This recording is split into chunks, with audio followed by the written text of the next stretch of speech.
Bonsoir à tous, Le Monde aujourd'hui, ravi de vous retrouver pour cette nouvelle édition de votre journal.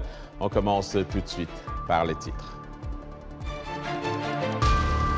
Le Burkina Faso veut se frayer une voie loin des influences étrangères. Pas question de se laisser dominer par un partenaire quelconque. C'est ce qu'affirme le nouveau chef du gouvernement burkinabé dans une interview accordée à Radio Omega et à VOA Afrique. Au Nigeria, l'heure est à la mobilisation. Après les inondations qui ont frappé le sud-est du pays, un véritable travail de fourmi se met en place pour venir en aide aux sinistrés piégés par les eaux. L'accord sur le nucléaire iranien pourrait-il un jour être relancé ? En tout cas, la question se pose avec insistance au moment où la République islamique fait face à des critiques, non seulement après la mort d'une jeune femme arrêtée pour avoir enfreint le code vestimentaire, mais aussi après l'implication présumée de Téhéran dans la guerre en Ukraine. Et voilà pour le sommaire, un entretien avec le nouveau Premier ministre du Burkina Faso à la VOA et à Radio Omega. Après sa nomination vendredi soir par le capitaine Ibrahim Traoré, maître Apollinaire Kielem de Tambilac, 64 ans, homme de droit, est le nouveau chef du gouvernement pour sa première prise de parole. Il reste formel. Il ne sera pas question pour son pays de se laisser dominer par un partenaire quelconque. Notre correspondant Lamine Traoré à Ouagadougou a eu cet entretien avec le tout nouveau Premier ministre burkinabé. Sur la question du partenariat dans cette lutte contre le terrorisme, des voix s'élèvent pour réclamer donc un partenariat avec la Russie parce que le partenaire français ne produit pas de résultats. Selon elle, quel est votre avis sur ce sujet ? Mais nous sommes déjà en partenariat avec la Russie. Et même, vous savez qu'il y a des armes que nous achetons de la Russie, de l'Ukraine, etc. Donc le partenariat existe. Mais peut-être qu'on pourrait renforcer le partenariat en tenant compte, n'est-ce pas, des réalités actuelles. Mais quoi qu'il en soit, il ne sera pas question pour le Burkina Faso de se laisser dominer par un partenaire quelconque. Voilà, ça doit être clair. Que ce soit la France ou la Russie. Quel que soit le pays, il ne sera pas question pour le Burkina Faso de se laisser dompter et dominer par un partenaire quelconque. Nous négocierons avec tous les partenaires en ayant en vue l'intérêt d'abord du Burkina Faso. Et c'est ce qui est important pour le Burkina Faso qui serait pris en compte. Si nous estimons qu'il y a un partenaire qui n'est pas loyal avec nous, nous attirerons son attention. Et s'il persiste dans son comportement, nous reverrons nos relations avec ce partenaire. Cela doit être clair et compris par tout le monde. Donc c'est la souveraineté du Burkina Faso qui sera prise en compte en première ligne. Et au Tchad, après la répression de manifestations contre le maintien au pouvoir de Mahamad Idriss Déby Itno, le Premier ministre Saleh Kebzabo a annoncé la suspension de toute activité des partis politiques et organisations de la société civile, dont celle des partis des transformateurs du Parti socialiste sans frontières et de Wakit Tama, collectif de partis d'opposition et d'associations de la société civile. Sur les récentes violences au Tchad, Yacouba Ouedraogo a joint à N'Djamena le président de la Commission nationale des droits humains, Mahamat Nour Ibeno. Le bilan est plus important que ça. Près de 70 parce qu'il y a les blessés qui ont succombé à leurs blessures après. Est-ce que les arrestations se poursuivent parce qu'il y a des informations qui font cas de personnes enlevées et pourchassées jusqu'à leur domicile jusqu'à présent? Tout à fait. Jusqu'à hier, tard dans la nuit, les arrestations continuaient. Ce matin, je crois que ça s'est un peu estompé. Nous craignons que certaines personnes arrêtées ne soient déportées vers les prisons de haute sécurité au nord du pays. Qui sont ceux qui sont arrêtés? Les gens soupçonnés d'avoir été les instigateurs de ce trouble-là. Maintenant, c'est justifié ou non, ça c'est un autre problème. Vous parlez de qui? Des militants de Wakit Tama et des transformateurs? Oui, il n'y a pas à proprement parler des militants de telle ou telle plateforme ou tel parti politique. Ils sont tous ensemble. Quand ils sortent, les militants sortent ensemble. Et donc, c'est des militants, comme ils appellent, des forces vives. Qui sont ceux qui procèdent aux arrestations? C'est le gouvernement. Le gouvernement qui procède aux arrestations. Est-ce qu'il y a des des responsables de partis ou d'organisations politiques ou de la société civile qui sont arrêtés? Aucun responsable des partis politiques n'a encore été arrêté. Ils avaient dit que des poursuites judiciaires seraient engagées contre elles. Maintenant, c'est après ces poursuites-là qu'on verra si elles vont arrêter ces magistrats responsables des partis là ou non. Où est-ce que les personnes arrêtées sont emmenées? Elles seraient transférées au nord du pays dans une prison de haute sécurité dans la ville de Moussoro. Est-ce que vous êtes en contact avec les autorités? Oui, bien sûr. Et qu'est-ce qu'elles disent par rapport à ces arrestations? Que c'est déjà impliqué dans les manifestations. Mais nous avons pensé que il y a des innocents parce que certains avaient été arrêtés dans les concessions. Qu'est-ce qu'on pourrait dire de la situation politique au Tchad actuellement? Le climat politique est un peu tendu, bien entendu, parce que le gouvernement a suspendu 6 partis politiques et une plateforme de la société civile et des partis politiques, des personnes appelées Wakitama. Et donc leurs activités sont suspendues pour 3 mois. Les autorités pensent que ces chefs de parti seraient impliqués dans les manifestations. Et ajoutons à propos du Tchad que l'Organisation mondiale contre la torture a accusé lundi le pouvoir au Tchad donc de graves violations des droits humains lors de manifestations violemment réprimées qui ont fait une 50aine de morts jeudi, dont une dizaine de membres de forces de l'ordre. L'OMCT dit avoir saisi l'ONU de cas de torture et exécution sommaire. Également dans l'actualité, les délégations des rebelles tigréens et du gouvernement éthiopien sont en Afrique du Sud pour des pourparlers de paix organisés par l'Union africaine. L'organisation continentale souhaite une solution pacifique à la guerre qui ravage depuis 2 ans le nord de l'Éthiopie. Une équipe de négociateurs tigréens est arrivée sur place dimanche, selon le porte-parole des autorités de cette région dissidente, rappelant les demandes des rebelles pour la cessation immédiate des hostilités. La délégation du gouvernement fédéral a quitté Addis Abeba ce matin, selon le service de communication gouvernemental. Des précédentes discussions convoquées début octobre en Afrique du Sud n'ont pas eu lieu à cause de problèmes d'organisation.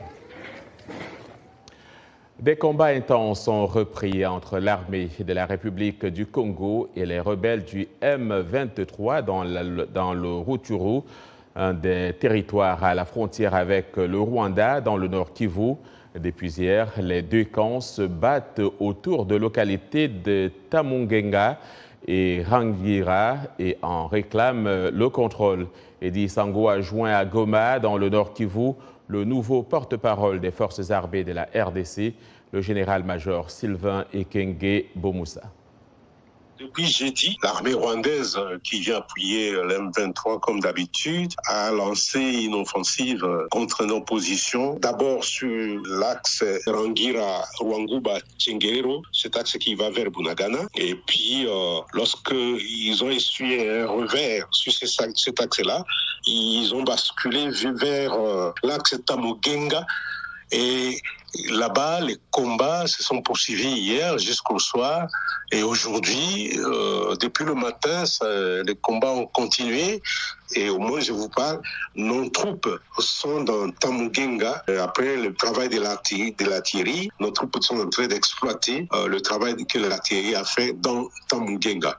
Et on continue les opérations. Donc Tamungenga et Rangira ne sont pas prises par les M23 comme certains médias le disent. Ils ne peuvent pas prendre Rangira. Rangira, c'est à Rutshuru. Là, ce sont nos hommes. Ça, c'est un axe. Rangira, Rwanguba, Tchengero, c'est un axe. Ils voulaient couper cette route-là, mais nos hommes ont réagi en professionnels. Ils ont réagi vigoureusement et on les a repoussés et ils ont basculé vers Tamungenga où ils avaient occupé Tamungenga momentanément depuis hier et nos hommes sont dans Tamungenga aujourd'hui en train de les poursuivre. Est-ce que vous avez un bilan? On parle des morts et même des déplacés, des blessés aussi. Pour hier, puisqu'on n'a pas encore le bilan d'aujourd'hui, hier vers l'axe Rangira, Rwanguba et Tchengerero, il y a eu un mort, plus quelques blessés, 5 blessés à peu près. Mais sur l'axe Tamungenga, il y a 3 civils qui ont été tués et 35 autres blessés, dont des enfants à Nyabikoro, dans la localité Nyabikoro,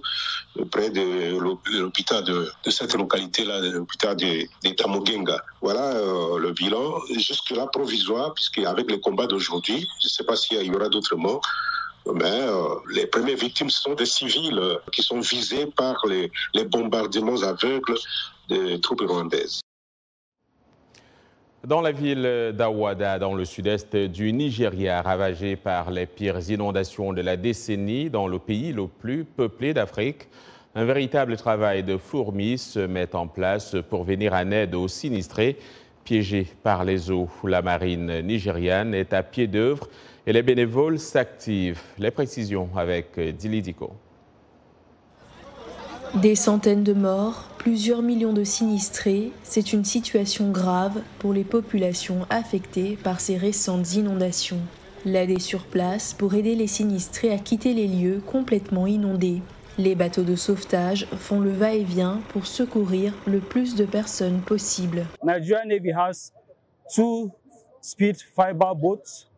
La marine dispose de 2 bateaux rapides en fibre de verre que vous pouvez voir à ma droite pour aider les personnes bloquées et les évacuer de ces communautés et pour aider des camps de la Croix-Rouge autour d'Awada Ouest et Est. Certains arrivent en camion, bien que les routes soient impraticables. Ces femmes portent sur la tête le peu d'effets qu'elles ont pu prendre avec elles. Les pieds dans l'eau, les sinistrés avancent. Les maisons sont recouvertes d'eau, plus que quelques toits qui débordent.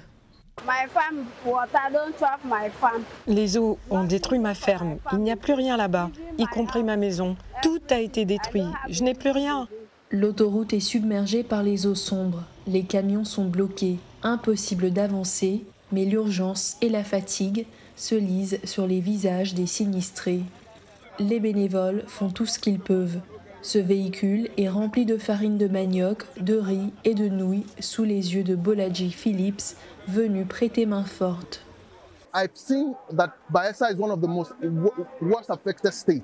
J'ai vu que Bayelsa est l'un des États les plus touchés et les gens nous appellent pour qu'on leur apporte des choses. Avec ma femme, on a dépensé toutes nos économies pour aider et on a pensé qu'on devrait faire quelque chose pour les gens. On n'a peut-être pas toutes les ressources, mais le peu qu'on a pu récolter, on veut le partager avec eux. Beaucoup ont fui vers des camps de déplacés déjà surpeuplés. Les inondations ont fait plus de 600 morts et affecté près de 3 millions de personnes dans le pays, selon le dernier bilan des autorités. Et ce rappel en Chine, où le président chinois Xi Jinping a été reconduit dimanche à la tête du Parti communiste, s'entourant de fidèles alliés pour devenir le dirigeant le plus puissant de la Chine moderne. La Chine ne peut pas se développer sans le monde et le monde a aussi besoin de la Chine. Acclamé devant la presse, le dirigeant également reconduit aux commandes de l'armée chinoise. En une décennie à la tête du pays, Xi Jinping a renforcé la stature de la deuxième économie mondiale et modernisé considérablement l'armée pour rivaliser avec les États-Unis. Les dirigeants russes et nord-coréens Vladimir Poutine et Kim Jong-un lui ont envoyé leurs chaleureuses félicitations. Le premier s'est dit ravi de poursuivre avec la Chine un dialogue constructif. Le second souhaite un plus bel avenir donc aux relations bilatérales entre Pékin et Pyongyang. Des leaders, on en parle également en Grande-Bretagne. Rishi Sunak va devenir le prochain Premier ministre britannique. L'ex-ministre des Finances a remporté lundi la course à Downing Street après le renoncement de Boris Johnson et l'échec de son adversaire Penny Mordaunt à se qualifier. Je peux confirmer que nous n'avons reçu qu'une candidature valide, a déclaré le responsable de l'organisation du scrutin, Graham Brady. Rishi Sunak est ainsi élu chef du Parti conservateur. Le parti étant majoritaire à la Chambre des communes, M. Sunak devient Premier ministre. Âgé de 42 ans, ce petit-fils d'immigrés d'origine indienne entre dans l'histoire en devenant le premier non-blanc à diriger le gouvernement du Royaume-Uni. Je veux redresser notre économie, unir notre parti et agir pour notre pays, a-t-il déclaré dimanche en annonçant sa candidature sur Twitter. Alors que l'indignation suscitée par la mort en Iran d'une jeune femme arrêtée pour avoir enfreint le code vestimentaire est loin de s'estomper.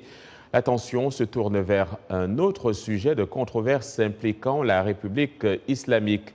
L'engagement présumé de l'Iran dans la guerre de la Russie contre l'Ukraine pourrait être le plus grand coup porté à la relance de l'accord sur le nucléaire iranien. Arash Arabazadi nous en dit plus avec le récit d'Abdourahmane Dia. Du cœur de Londres à Trafalgar Square, aux rues de Berlin, en passant par Toronto, les manifestations se poursuivent contre le gouvernement iranien et la mort d'une jeune femme en garde à vue. Mahsa Amini, 22 ans, est décédée le mois dernier alors qu'elle était arrêtée par la police des mœurs iraniennes. L'Iran dit qu'elle est décédée d'une crise cardiaque. Sa famille crie au scandale. Depuis, les Iraniens sont sortis en masse pour exiger l'abandon d'une république islamique en désaccord avec une jeunesse majoritairement laïque. Les commerçants se sont mis en grève tandis que les militants ont appelé à des débrayages dans les écoles. Le guide suprême, l'ayatollah Ali Khamenei, a récemment parlé d'étudiants qui ont grandi en Iran, ont voyagé à l'étranger et ont voulu livrer le pays à ce qu'il appelle l'ennemi. Pendant ce temps, l'Ukraine et les puissances occidentales accusent l'Iran de fournir à la Russie des drones kamikazes et de former les Russes à leur utilisation. Ce que cela signifie, évidemment, encore une fois, nous continuons à voir l'Iran être complice en termes d'exportation de la terreur, non seulement vers la région du Moyen-Orient, mais maintenant aussi vers l'Ukraine. L'Iran et la Russie nient les allégations, mais la Grande-Bretagne, la France et l'Allemagne se sont jointes à l'Ukraine pour demander une enquête sur les origines des drones utilisés pour attaquer cette ancienne république soviétique. Les États-Unis sont allés jusqu'à dire qu'il n'y aura pas de nouvel accord sur le nucléaire pour le moment. Nous sommes très loin d'un retour à l'accord, donc nous ne nous concentrons tout simplement pas là-dessus en ce moment. Ce sur quoi nous nous concentrons, c'est de nous assurer que nous tenons le régime responsable de la façon dont il traite les manifestants pacifiques dans son pays et nous nous efforçons de tenir l'Iran et la Russie responsables de ces ventes d'armes. C'est une déclaration qui contredit les affirmations de la République islamique selon lesquelles les États-Unis sont pressés de conclure un nouvel accord sur le nucléaire dès que possible, tout en accusant les États-Unis d'attiser les flammes des troubles politiques en Iran. Les États-Unis se sont retirés de l'accord en 2018 sous Donald Trump. Mais ce week-end, à Washington, comme dans plusieurs villes occidentales, l'attention n'était pas sur les pourparlers concernant le nucléaire, mais plutôt sur un gouvernement iranien accusé d'être impliqué dans des violations des droits humains, tant dans le pays qu'à l'étranger. Et vous regardez Le Monde aujourd'hui en direct de Washington DC sur VO Afrique. L'information vous revient dans un instant.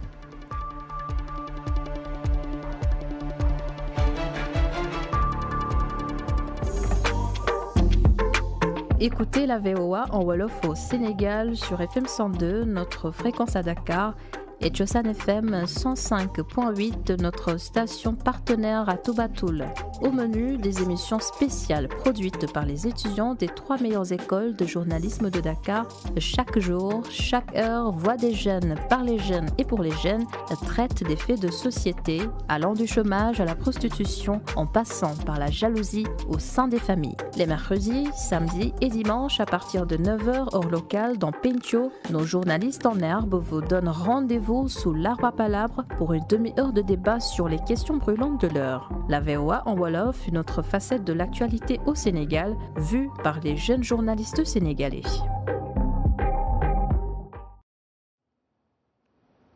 Vous suivez Le Monde aujourd'hui, un programme de VO Afrique. Merci de nous rejoindre pour cette seconde partie. Nous émettons en direct de Washington, D.C. Au Kenya, donc, dans le cadre de sa politique d'énergie propre, le pays a inauguré son tout nouveau bus électrique conçu par une société de transport vert basée à Nairobi. Ce bus électrique facilitera les déplacements des usagers tout en respectant l'environnement dans une ville polluée par les gaz d'échappement des véhicules à essence. Les détails avec Thierry Kaoré. Le nouveau bus aux couleurs vives s'est élancé dans la circulation matinale de Nairobi. Un premier modèle de 70 places équipés pour circuler dans le système de transport rapide de la ville qui offre des voies prioritaires aux bus avec une vitesse de pointe de 70 km/h. Pour la société kenyane Rwam Rapid, qui a conçu le projet avec des partenaires suédois, l'inauguration de ce bus électrique est une étape importante pour Nairobi. Le plus important, c'est que c'est un bus électrique et c'est le premier bus de transport en commun électrique au Kenya que nous avons conçu depuis l'année dernière et fabriqué conjointement avec un partenaire international. Cela représente donc une évolution vers de meilleurs transports publics permettant aux gens de voyager dans le confort et de profiter du trajet en toute conscience car nous parlons de zéro émission. Avec une autonomie de 360 km, le bus est équipé d'une batterie qui se recharge en 2 heures. La ville ne disposant que d'une seule borne de recharge, les véhicules électriques restent rares sur les routes, bien que le gouvernement ait réduit les taxes pour tenter de promouvoir leur utilisation. Pendant longtemps, Nairobi était connue comme la ville verte sous le soleil. Cette gloire s'est dissipée, mais nous voulons ramener cette lumière parce que Nairobi a été considéré comme un leader de l'innovation et nous voyons Nairobi comme un bon point de départ et comme un centre d'innovation pour déployer ces bus. Bien qu'il soit la puissance économique de l'Afrique de l'Est, le Kenya ne dispose pas d'un réseau de transport public. 80% des habitants de Nairobi se déplacent en matatus, des minivans connus pour leurs manœuvres dangereuses et les traînées de fumée noire qu'ils laissent derrière eux. Nous avons constaté qu'il était nécessaire d'apporter quelque chose de différent dans le secteur du transport public, non seulement en matière de zéro émission, mais aussi en matière de mobilité inclusive ou de transport public inclusif. L'entreprise compte produire 100 bus électriques en 2023 afin de participer à la politique du Kenya qui cherche à réduire ses émissions de CO2 de 32% d'ici 2030. Un beau bus où je suppose on parlera plusieurs langues. En tout cas, plus de 2000 langues maternelles sont utilisées sur le continent africain, mais peu se trouvent dans les applications de traduction et les dictionnaires. Cela pourrait bientôt changer car Google et d'autres entreprises technologiques utilisent l'apprentissage automatique et l'intelligence artificielle pour intégrer ces langues et dialectes dans les logiciels de traduction largement accessibles. C'est un récit de Nani Talani. Hussein Barmal, originaire de l'Inde et résident de Kampala, qui a grandi dans la capitale ougandaise, a longtemps lutté pour trouver des ressources lui permettant d'étudier les langues qu'il entend au coin de la rue. Barmal a mené une bataille de longue date pour comprendre le Luganda, la langue officielle de l'Ouganda qui, bien que parlée par des millions de personnes dans le pays de l'Afrique de l'Est, n'était pas enseignée dans les écoles. Mais à partir de cette année, le polyglotte en herbe peut désormais copier et coller des matériaux d'apprentissage dans le service de traduction de Google et les lire directement en Luganda. Après cette annonce, j'étais vraiment excité parce qu'étant ici en Afrique de l'Est et en grandissant, n'ayant pas assez de ressources pour apprendre l'Ouganda, c'était excitant pour moi parce que je sais enfin que maintenant il existe une application de traduction disponible. Oui, nous avons des dictionnaires de l'Ouganda dans des librairies et des choses comme ça, mais il y a très peu de ressources sur Internet. Il y a des manuels et du matériel en Luganda, assez de matériel en ligne pour apprendre le Luganda, mais il y a maintenant une application ou un service de traduction approprié que nous pouvons utiliser. C'est donc incroyable. La nouvelle fonctionnalité de Google fait partie d'une série d'initiatives visant à élargir la représentation et réduire les biais dans les systèmes d'intelligence artificielle. Les géants de traduction et d'apprentissage linguistique comme Google et Duolingo ont rejoint les efforts des organisations à but non lucratif pour étendre les bases de données linguistiques disponibles en ligne. Le Luganda, qui est parlé par environ 300 millions de personnes, est l'une des 24 langues ajoutées récemment à Google Translate.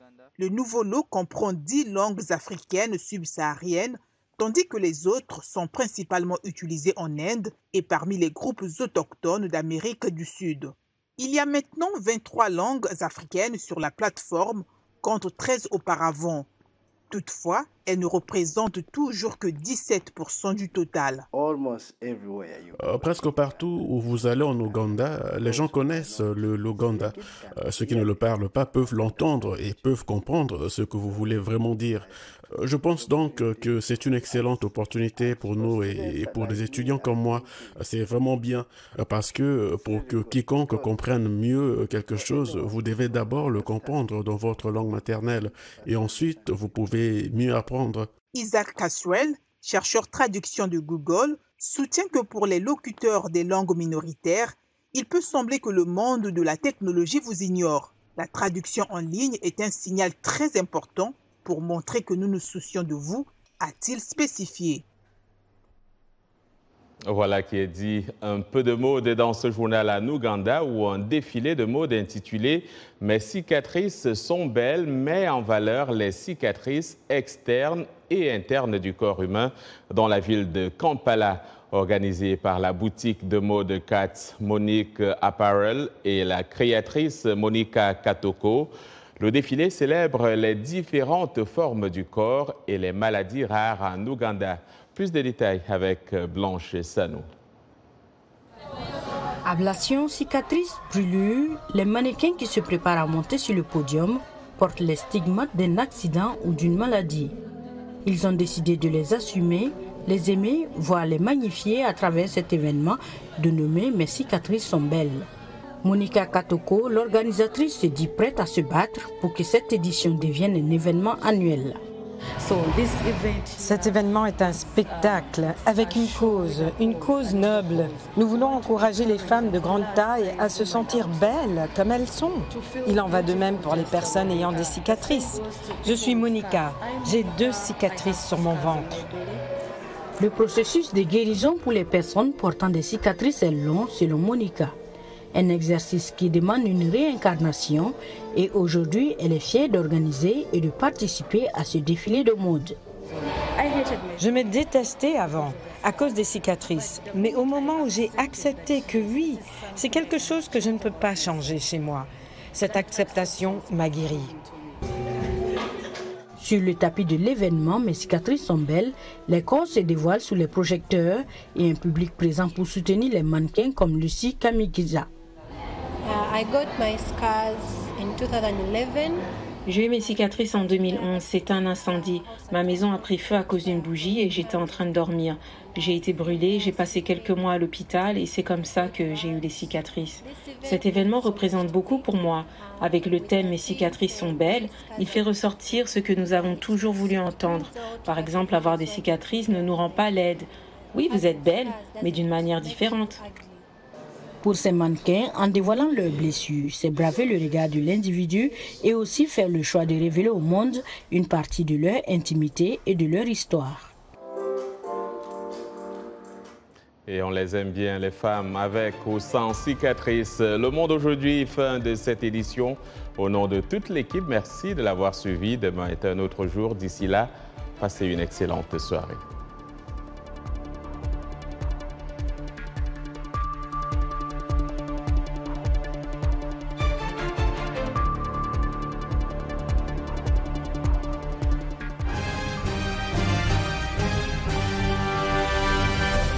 Mbote Ndeko Eli Sango, Mbote Nabino Banso, Mozali Kolanda, Saona Lingala, na la Voix de l'Amérique, Puto, Washington DC.